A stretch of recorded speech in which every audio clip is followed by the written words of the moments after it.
Hello, cooking with रसिकामध्ये मी रसिका तुमचं पुन्हा एकदा स्वागत करते। आज आपण अतिशय चमचमीत, चटपटीत आणि त्याचबरोबर अतिशय पौष्टिक अशी आपण केळफुलाची भाजी पाहणार आहोत। तर प्रथम आधी केळफूल कसं साफ करायचं ते मी तुम्हाला आज सांगणार आहे। तर त्यासाठी केळफुलाच्या ह्या ज्या मोठ्या मोठ्या तांबूस रंगाच्या पाकळ्या आहेत त्या सोलून आतली छोटी छोटी फुलं ती त्या पाकळ्यांमध्येच मी ठेवलेली आहे। आणि हे केळफूल आपण पाहू शकतो सफेद भाग येईपर्यंत मी हे सोलून घेतलेलं आहे। तर आता हे प्रत्येक लहान फूल साफ करताना तुम्ही पाहू शकता हे मी उघडलेलं आहे आणि एक लांब नखाच्या आकाराचं एक प्लास्टिकचा पापुद्रा असतो तो मी काढलेला आहे आणि अंकुरामध्ये एक लांब काठी असते जी न तुटणारी ती मी काढलेली आहे। याप्रमाणे प्रत्येक फुलाचं अशी मी साफ करून घेतलेलं आहे आणि बारीक कापलेली आहे। आणि हो, भाजी कापताना मी आधी पातेल्यात कडकड पाणी करून घेतलेलं आहे आणि त्याच्यावर झाकण ठेवून मी साईडला ठेवलेलं आहे की जेणेकरून ही मी भाजी कापता कापता त्यामध्ये थोडी थोडी मी टाकू शकेन की ती भाजी चिकट होणार नाही, एकदम गोळा होऊन जातो तशी होणार नाही आणि काळी पडते तशी होणार नाही। तर तुम्ही पाहू शकता हा जो मधला कडक पांढरा भाग आहे तो सुद्धा मी बारीक बारीक चिरून घेणार आहे। आणि हो, मगाशी मी साफ करताना प्रत्येक तांबूस रंगाच्या पाकळीमध्ये त्याच्या आतली जी छोटी फुलं आहेत ती सेपरेट ठेवलेली होती। याचं कारण म्हणजे काही बाहेरच्या पाकळ्या असतात ती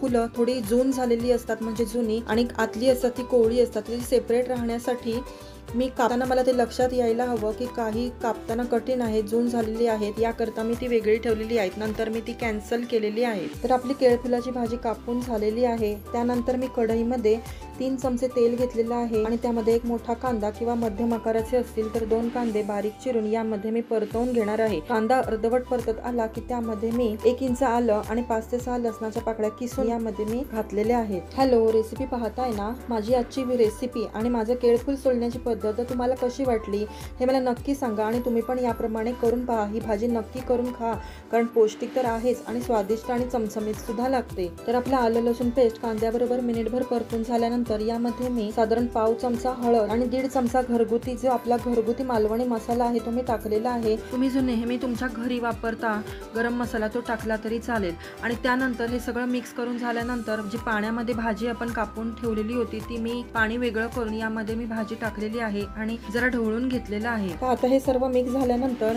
आपला अर्धा पेढा असतो किंवा साधारण किसलेला पाऊण चमचा गूळ मी यामध्ये टाकलेला आहे चवीसाठी। आणि मी रात्री अर्धा कप चणे आहेत ते मी भिजत घातलेले होते आणि सकाळी धुवून कुकरामध्ये 5 ते 6 शिट्ट्या करून घेतलेल्या आहेत। छान उकडलेले चणे यामध्ये मी ते मिक्स केलेले आहेत आणि वरून साधारण पाऊण चमचा मीठ तुमच्या आवडीनुसार तुम्ही कमी जास्त करू शकता। आणि त्याचबरोबर अर्ध कोकम म्हणजे आमसूल मी इथे घातलेला आहे। आमसूल इथे अर्धच मी घातलेला आहे, जास्त घातलं तर भाजीत आंबटपणा जास्त होईल। तर मस्तपैकी एक चटपटीत भाजी होण्यासाठी सर्व जिन्नस आपले भाजीमध्ये मिक्स करून झालेले आहे। आता यावर झाकण ठेवून मध्यम गॅसवर 12 ते 15 मिनिटं मी शिजवून घेतलेलं आहे आणि मध्येच एकदा ढवळून पाहिलेलं होतं। तर आपली 12 मिनिटांनंतर मी हे उघडून बघितलेलं आहे आणि वरून कोथिंबीर घालून पुन्हा एकदा मिक्स करून मी 2 ते 3 मिनिटांसाठी पुन्हा झाकून छान असं मुरू दिलेली आहे। पाहू शकता भाजी आपली छान शिजलेली आहे आणि खमंग वासही सुटलेला आहे। यामध्ये मी ओलं खोबरं वरून घातलेलं आहे आणि छान ढवळून पुन्हा 2 ते 3 मिनिटांनी याला परतून भाजी तयार केलेली आहे। तर आजची ही रेसिपी माझी तुम्हाला कशी वाटली? तुम्ही सुद्धा या पद्धतीने मी सांगितलेल्या प्रमाणात नक्की करून पहा आणि मला नक्की सांगा की भाजी तुम्हाला कशी वाटली। तसेच माझा व्हिडिओ जर आवडला असेल तर लाईक आणि शेअर करा, तसेच सबस्क्राईब करायला विसरू नका, म्हणजे माझ्या नवनवीन रेसिपी तुमच्यापर्यंत सहज पोहोचतील। चला तर पुन्हा भेटू एका नवीन रेसिपीसह, तोपर्यंत बाय।